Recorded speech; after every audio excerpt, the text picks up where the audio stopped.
Welcome to Echo No More, clear, credible, court-ready documentation in high-conflict parenting. No hype, no legal jargon, no drama. I'm Dr. James. If you're new here, I'm really glad you found this space. This podcast is for protective parents navigating high-conflict custody situations, especially when the other parent is manipulative, emotionally unsafe, or unpredictable.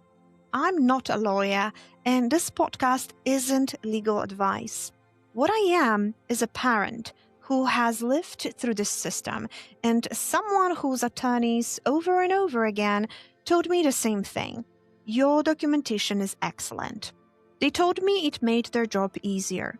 They told me it protected my credibility, and they told me it changed how my case was received. That's why I'm sharing this. Not to teach you how to fight, but how to document calmly, clearly, and in a way courts actually understand.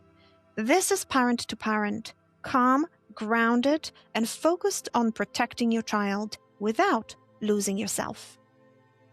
If evidence is about what exists, and chronology is about when it happens, and harm is about how it affects your child, then outcome answers the question courts quietly care about most. What happened next? Outcome is the piece of documentation most parents forget, and one of the reasons so many records feel unfinished or chaotic when read by professionals. Without outcome, documentation feels like a series of alarms that never resolve. With outcome, documentation becomes a story of observation, response, and pattern. Let me say that again, because it matters. Outcome turns reaction into record. Many parents stop documenting once something upsetting happens. They capture the incident, the evidence, the impact, and then move on. That makes sense emotionally.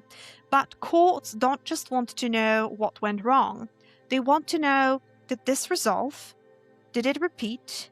Did it escalate? Did intervention help? Did the child stabilize or struggle further? Outcome closes the loop. It tells the reader whether an incident was isolated or part of something larger. Here's where parents often get tripped up.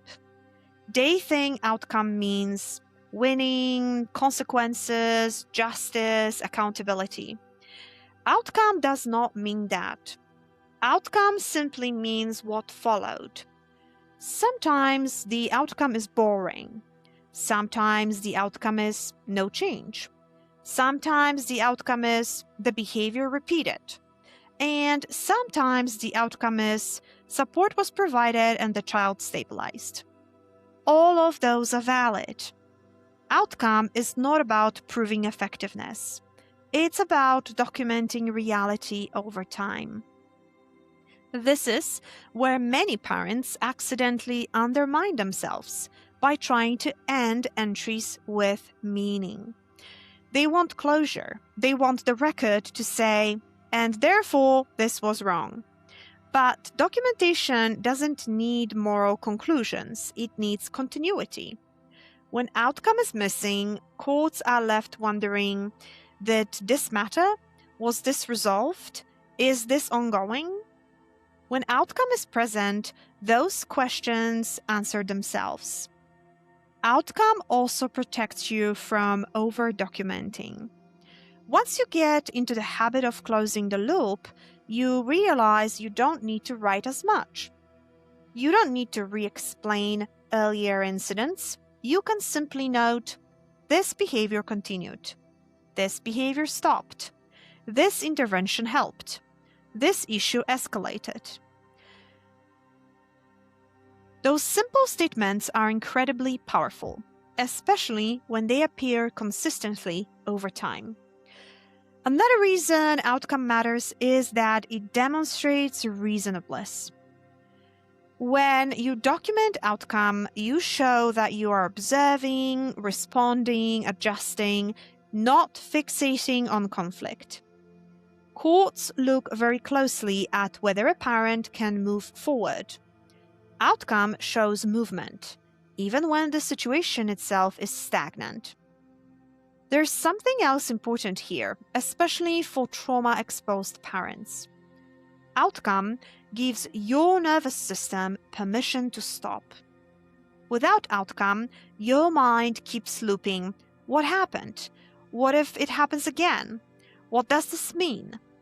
Outcome says, this is what happened next. Even when the outcome isn't good, naming it creates containment.